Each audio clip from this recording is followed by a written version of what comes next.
Close your eyes and let your imagination soar. These short stories will not only teach you valuable lessons but also guide you into the world of dreams. If you enjoy them and want more content like this, give a big like and subscribe to this channel. Much love to you all. Title: The Tale of the Forgotten Seeds. In the heart of a bustling city, amidst the clamor of traffic and the towering skyscrapers, there lay an unexpected oasis, a community garden tended by an elderly man named Mr. Ellis. Mr. Ellis, with his warm smile and weathered hands, was known for his beautifully tended garden beds, each a mosaic of colorful blooms and lush vegetables.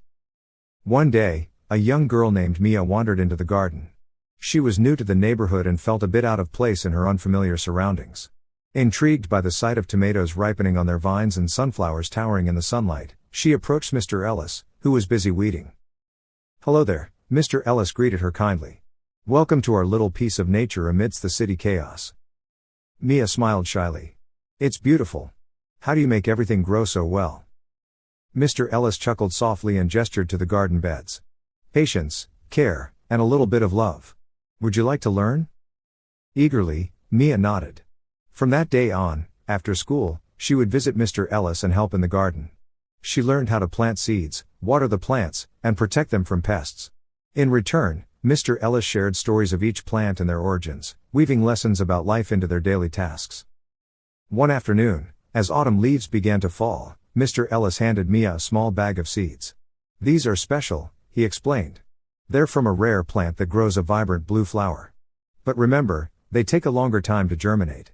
You must not forget to care for them." Mia promised to plant them in her small balcony garden. Days turned into weeks, and Mia tended to her plants diligently. But as time passed, she became distracted by other interests and eventually forgot about the little seeds tucked away. Come spring, Mia's balcony was alive with the colors of her regular plants, but the pot with the special seeds remained barren. Feeling guilty, she visited Mr. Ellis and confessed her negligence. With a gentle smile, Mr. Ellis said, "Every seed, much like every dream or goal, needs attention, patience, and care. The journey is as important as the bloom." Determined to make amends, Mia went home, replanted the seeds, and this time, devoted herself to their care. Months passed, and just as she began to doubt, small green shoots broke through the soil. By the end of the season, brilliant blue flowers adorned her balcony, drawing admiration from neighbors and passers-by. Years later, Mia, now a renowned botanist, often reflected on the lessons learned in Mr. Ellis's garden. She dedicated a chapter in her book to the forgotten seeds and how they taught her the value of perseverance and nurturing one's passions. Moral of the story: just like seeds, dreams and goals require patience, dedication, and care to flourish. The journey of Nert. Title: The Wise Merchant of Kyoto. In the historic city of Kyoto, where cherry blossoms paint the spring skyline and temples echo with centuries of tradition, lived a humble merchant named Haruki. Known for his honesty and wisdom, he ran a small shop selling exquisite silks and traditional kimonos. His reputation for fair trade and quality products brought him clientele from near and far. One brisk autumn morning, as the golden leaves swirled in the wind, a wealthy and pompous official named Mr. Tanaka entered Haruki's shop. His demeanor was one of superiority, his eyes scanning the silks with disdain. "I've heard you sell the finest fabrics in Kyoto," Mr. Tanaka began, his voice laced with skepticism. Haruki bowed respectfully. "I am honored by your visit. Please, feel free to examine my selection." Mr. Tanaka spent hours inspecting every roll of silk, questioning Haruki on their origin, quality, and price. In the end, he selected several pieces but scoffed at the fair price Haruki quoted. "I will pay you what these are worth, not your inflated prices," he declared arrogantly. Haruki, maintaining his composure, gently replied, "The price reflects the quality, sir, and the effort of the artisans who've poured their skills into each thread. These fabrics are crafted with care and tradition." Unmoved, Mr. Tanaka persisted, "Either lower your price, or I shall take my business elsewhere." Knowing that to compromise would disrespect the craftsmen and undermine the value of their work, Haruki calmly said, "Perhaps these silks are not meant for everyone."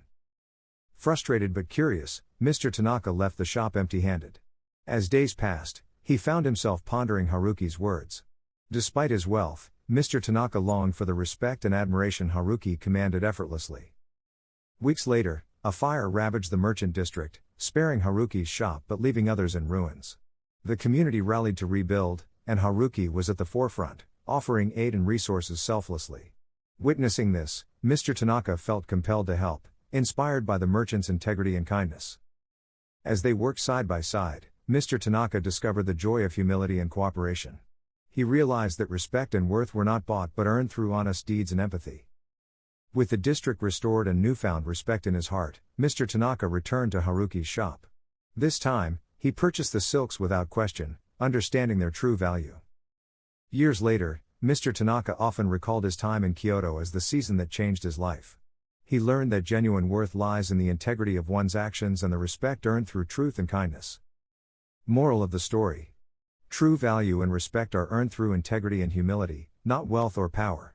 In relationships and business, the Q. Title: The Baobab's Wisdom. In the heart of Tanzania, amidst the vast savannas and scattered villages, stood an ancient baobab tree. It had been there for centuries, witnessing the changing tides of time and serving as a silent guardian to a small village called Mwema. Mwema was a humble village, its people dependent on the land and each other for survival.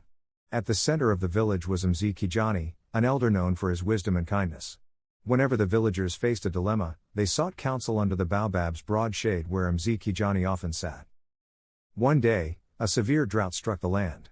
The river that nourished Mwema dwindled to a stream, and the crops wilted under the relentless sun. Fear of famine loomed over the villagers. Panic started to spread. Whispers of leaving Mwema for the cities reached Mzee Kijani's ears. Sensing the urgency, he called for a gathering beneath the baobab. As everyone assembled, Mzee Kijani stood up, his voice calm yet firm, and began to speak. "Beloved family of Mwema, we gather under this ancient tree not just for shelter, but for its lessons. This baobab has endured more seasons than any of us will see in our lives. Like it, we must stand strong." A curious child, Amani, interrupted, "But Mzee, what if the rains never return?" Mzee Kijani smiled gently, "This tree has seen droughts too, but observe its trunk, wide and robust. It stores water during the rainy season, preparing for the times of drought. We must do the same, learn to conserve and share responsibly." He continued, "The baobab teaches us unity. Look at its branches, stretching out wide, embracing the sun and each other. Let us embrace each other, share what little we have, and together, we'll find a way." Encouraged by his words, the villagers began to work together. They dug deeper wells near the riverbed and rationed water carefully. The children collected morning dew in cups, while the elders taught the youth about plants that thrived in arid conditions. Weeks passed, and the unity among the villagers grew stronger, like the intertwined roots of the baobab. They discovered resilience they didn't know they had, finding joy in songs and dances around the tree every evening, their spirits lifted by the bonds they were forging.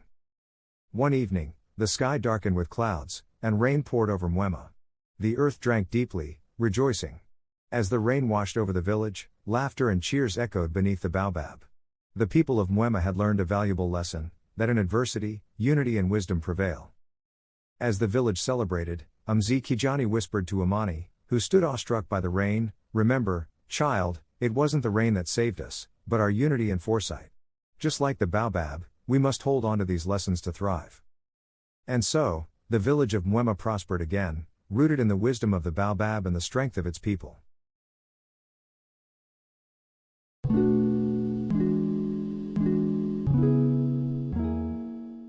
Title: The Whisper of the Pyramid.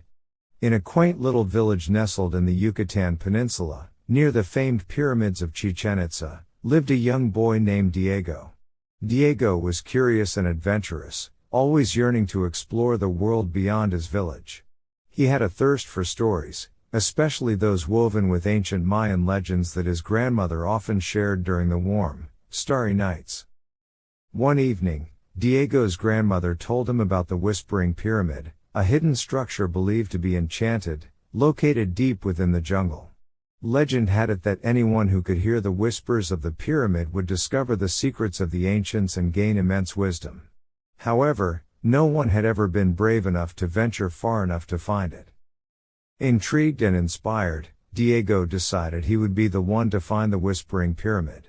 His grandmother, sensing his determination, gave him a small, carved jade amulet, believed to protect and guide those who wore it. The next morning, Diego set out on his journey.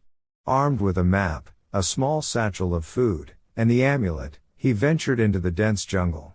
The path was arduous, filled with thick vines, towering trees, and the chorus of wildlife. As Diego journeyed deeper, he encountered various animals, each presenting their own challenges and lessons. First, he met a wise old parrot who taught him the importance of observing and listening to his surroundings. In silence, you find answers, the parrot squawked, fluttering away into the canopy. Next, a playful monkey crossed his path, showing Diego the value of agility and thinking on his feet. Adapt and leap forward, the monkey chattered before swinging away. Finally, an ancient iguana blocked his way, reminding him that patience and resilience were virtues of the wise.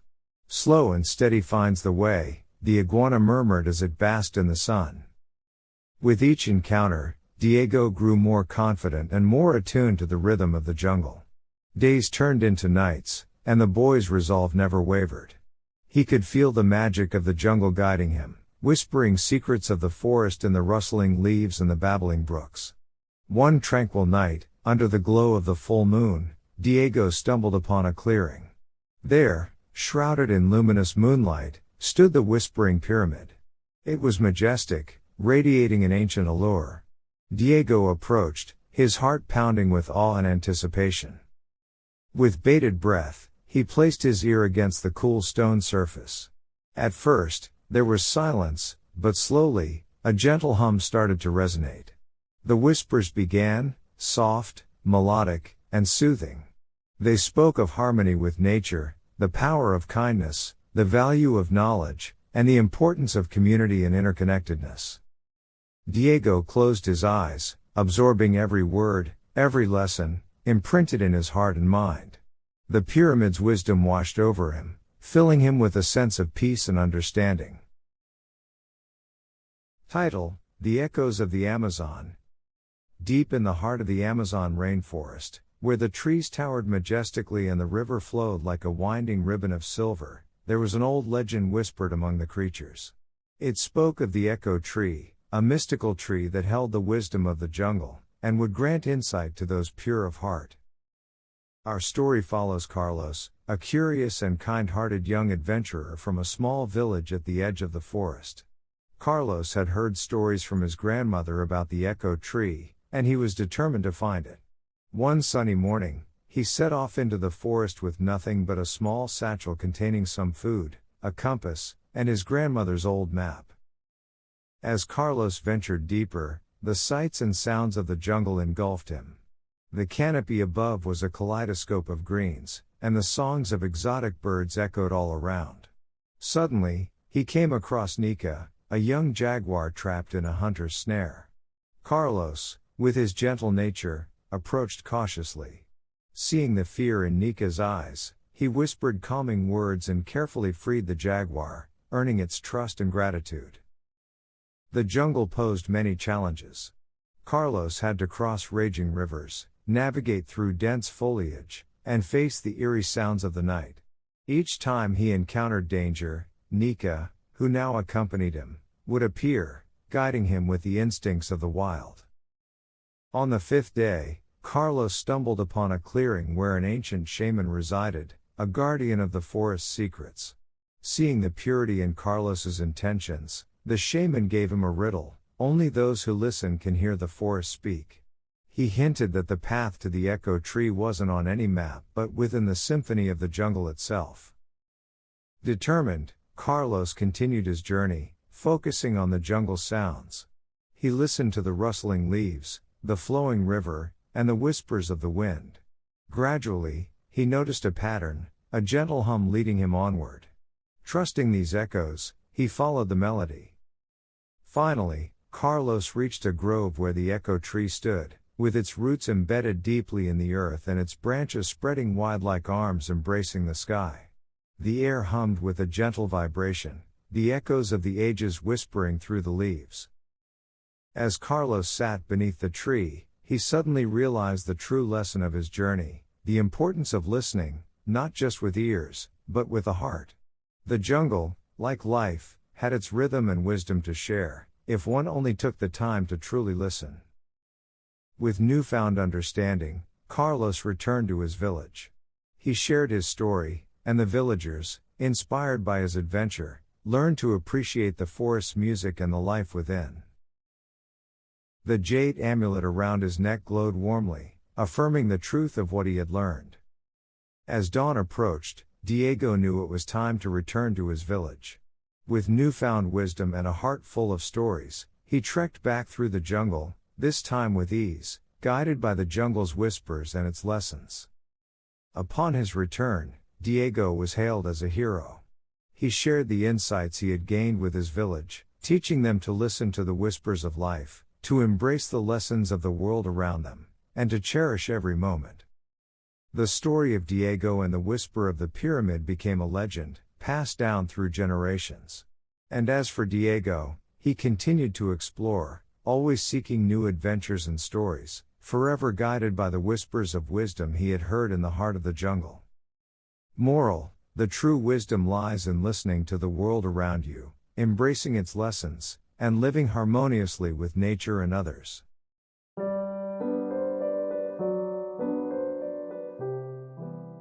Title: The Frozen Journey. Once upon a time in the icy wilderness of Alaska. In the heart of Alaska, where the land met the chilling embrace of winter, lay the small village of Tundra Hollow. It was a place where the northern lights danced gracefully across the night sky, painting the heavens with vibrant colors. The villagers lived in harmony with the natural world, understanding the balance of the harsh yet beautiful environment. Among the villagers was a young man named Nico, who was known for his adventurous spirit and a heart full of dreams. Nico had always been fascinated by a legendary peak known as Frostbite Summit, said to offer the most breathtaking view in all of Alaska. However, the path to the summit was perilous, strewn with icy cliffs and unpredictable weather. Many had tried, but few had succeeded. Undeterred by the tales of danger, Nico felt the mountain calling to him. One crisp morning, armed with determination and a pack filled with essentials, Nico bid farewell to his family and set off on his journey. His goal was not just to reach the summit but to discover something about himself along. As Nico ventured deeper into the wilderness, the landscape transformed into a mesmerizing yet daunting icy expanse. The wind howled like a symphony, and snowflakes danced in the air. Journeying alone sometimes felt overwhelming, but the quiet beauty of the wilderness lent him courage. However, the journey was not without its challenges. Thick snow soon blanketed the path, obscuring the trail. Nico found himself relying on his instincts and the skills his father had taught him as a child, tracking, reading the weather, and staying calm in dire situations. On one of the particularly stormy nights, as Nico searched for shelter, he encountered a lone wolf. Its fur was as white as the snow surrounding them, and its eyes bright with curiosity. Despite their initial wariness, there was a mutual understanding between them. They found solace in each other's company, and the wolf, whom Nico called Coda, became his steadfast companion.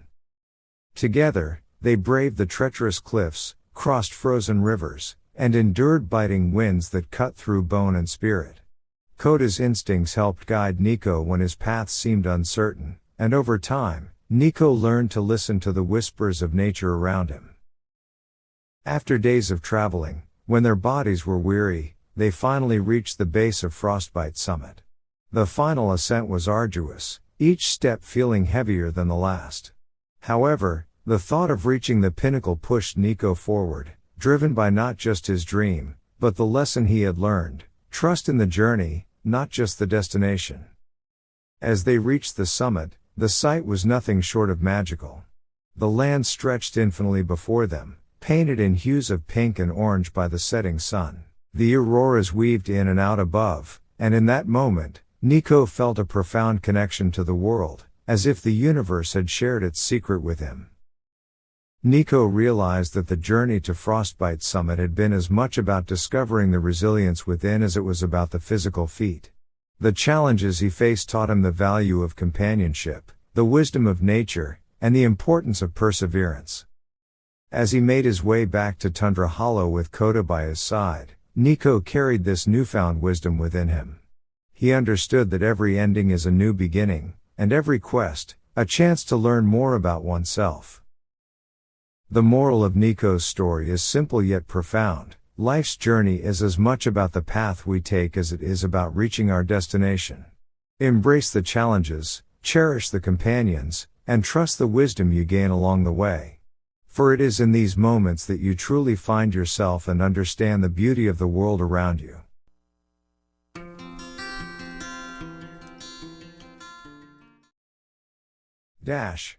The whispering winds of Isla del Sol. In the heart of the Caribbean, where the sea glows turquoise and the skies stretch endlessly above, lies a small island forgotten by time. Isla del Sol. A place of vibrant color, ancient rhythms, and stories carried on the breeze like fallen petals. It was here that a girl named Elena lived, 17 and spirited, with curiosity in her eyes and the ocean's wildness in her heart. Elena lived with her grandfather, Abuelo Thomas, a man of few words and many tales. Every morning, as the sun bathed their wooden house in golden light, he would sit by the window and say the same thing: "The wind speaks, mi niña." But only those who listen can hear. Elena would smile, roll her eyes, and kiss his cheek before running off into the day. She loved her grandfather's stories, but they were just that, stories. Legends of talking winds, forgotten gods, and spirits that danced through the jungle. Beautiful, yes, but nothing more than the dreams of old men and starlit nights. One summer, a boy arrived on the island. Mateo. City-born, screen-glued, and sent to Isla del Sol by parents who thought he needed a break from technology. He saw the island as nothing but heat and boredom, a place without signal or speed. When he met Elena, he laughed at her stories. "Do you really believe in all that island magic?" he asked with a smirk. "Only the parts that are true," she replied, not smiling back. Still, over time, the island softened him. Elena showed him waterfalls hidden in the jungle, trees older than memory, and caves that glowed at night. He began to feel something he couldn't name. A sense that the island was alive, watching, waiting. Then came the afternoon when the wind changed. They were walking through the forest when it happened, soft at first, like whispers between trees. Then clearer. Voices. Names. Warnings. Mateo stopped. "Did you hear that?" Elena's face turned pale. "The wind speaks," she whispered. Abuelo was right. Drawn by the voices, they followed an overgrown path neither of them had seen before. It led to an ancient structure, half swallowed by the jungle. A temple, built of stone and vines, its entrance marked by faded symbols. Over the doorway, carved deep into the rock, were the words, "The island remembers." Mateo laughed, though his voice wavered. "What, is this some kind of tourist trap?" But Elena didn't laugh. "We shouldn't be here," she said. Still, he stepped inside. As soon as he crossed the threshold, the wind roared. The door slammed shut behind him. Elena screamed his name, but it was no use. Inside, Mateo stood frozen. A glowing mist filled the chamber. And then, from the mist, a figure emerged, not man, not woman, but made of air and light, with eyes like storm clouds. The spirit of the wind. "Why do you walk where you were not invited?" it asked, its voice echoing like thunder in a canyon.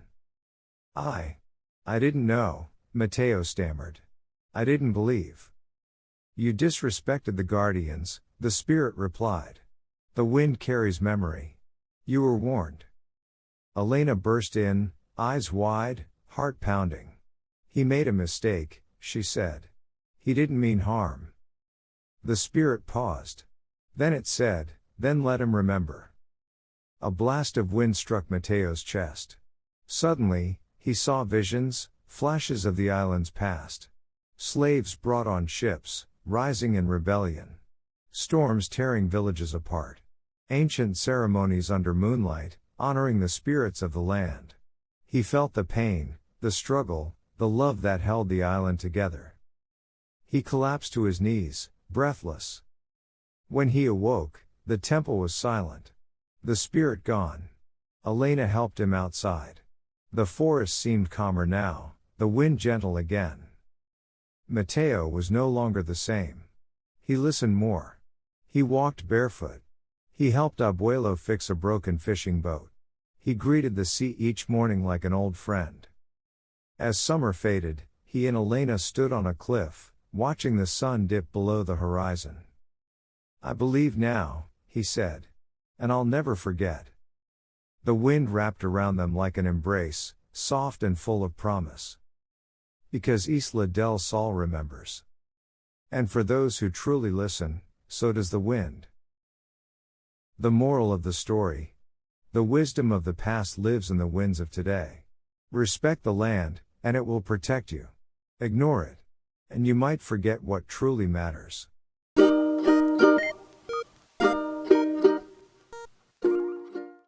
Title: Echoes from the Red Land. In the vast heart of Australia, where the red deserts stretch for miles and the stars seem to whisper ancient truths, there lies a secret that few have ever found.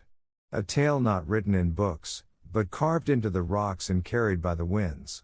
This is the story of a boy named Levi and the frozen journey that changed his life forever. Levi was 16, restless, and full of questions. He lived in Melbourne, surrounded by concrete, cars, and constant noise. But deep inside, he felt a pull, something he couldn't name. His grandfather, who had passed just a few months before, used to tell him stories of the outback, of sacred places and old spirits that guarded the land. Levi never paid much attention back then. But now, something inside him stirred. When his school organized a 2-week trip into the Northern Territory, to camp under the stars and study Aboriginal heritage, Levi signed up without hesitation. He didn't know what he was looking for. Only that he had to go. They flew north, away from the cities, into a land that pulsed with silence and heat. Their guide was a man named Jira, an elder from a local community. His eyes were sharp, and his words slow. Everything he said seemed to carry weight. On the 4th night, as the students sat around a fire, Jira told them a story. "There's a place," he said, "where the earth freezes in the heat of the sun. Where time stops. It's called Wariku, the cold path. The old spirits use it to test the hearts of the lost." The students laughed. Except Levi. That night, he couldn't sleep. The wind was whispering again. Like it used to in his grandfather's stories. So he got up, left his tent, and walked toward the hills. He didn't know where he was going. Just that his feet moved on their own. The desert was cold at night, colder than he expected. The stars lit the sand like snow, and shadows danced beside him. Then he saw it. A narrow path between 2 rocks, almost glowing silver under the moonlight. He stepped through. And the world changed. The heat vanished. The stars blinked out. The wind stopped. Around him, everything was quiet. And frozen. Literally frozen. The sand beneath his feet turned to ice. The trees were covered in frost. And in the distance, rising from the frozen desert, was a mountain that shimmered blue. Levi tried to turn back. But the entrance was gone. He was alone. As he walked, voices whispered. Some were soft. Some were sharp. They spoke of fear, of doubt, of mistakes he'd made, of things he had ignored. Each step felt heavier. Memories surfaced, his anger after his grandfather's death, the things he never said, the moments he wished he could take back. He climbed the frozen mountain, his breath visible, his hands numb. At the top, a figure waited. It was not a man. Not a woman. Not even human. A spirit, made of ice and starlight. Eyes like the Milky Way. "You seek answers," it said. Levi nodded. "To understand the future, you must face the past." And suddenly, Levi was standing in his grandfather's garden. The last time he saw him. He remembered the old man offering to teach him how to track kangaroo prints in the bush. Levi had rolled his eyes and said, "Maybe later." He never got the chance again. Tears welled up. I didn't understand, Levi whispered. Now you do, said the spirit. But understanding is not enough. You must remember. In a flash, the cold lifted. The ice melted. The spirit vanished. And Levi was lying in the desert sand as the sun rose. The path was gone. But something had changed. Inside him. When the others found him hours later, he simply said, I got lost. But Jira smiled as if he knew more. Back in Melbourne, Levi visited his grandfather's grave. He brought the old walking stick he once refused to touch and placed it gently beside the stone. From that day on, he listened more. To the land. To his family. To his heart. Because the red land remembers. And if you listen closely, it still speaks. Moral of the story: sometimes, we must walk into silence and face the cold truths of our past to find the warmth we need for our future.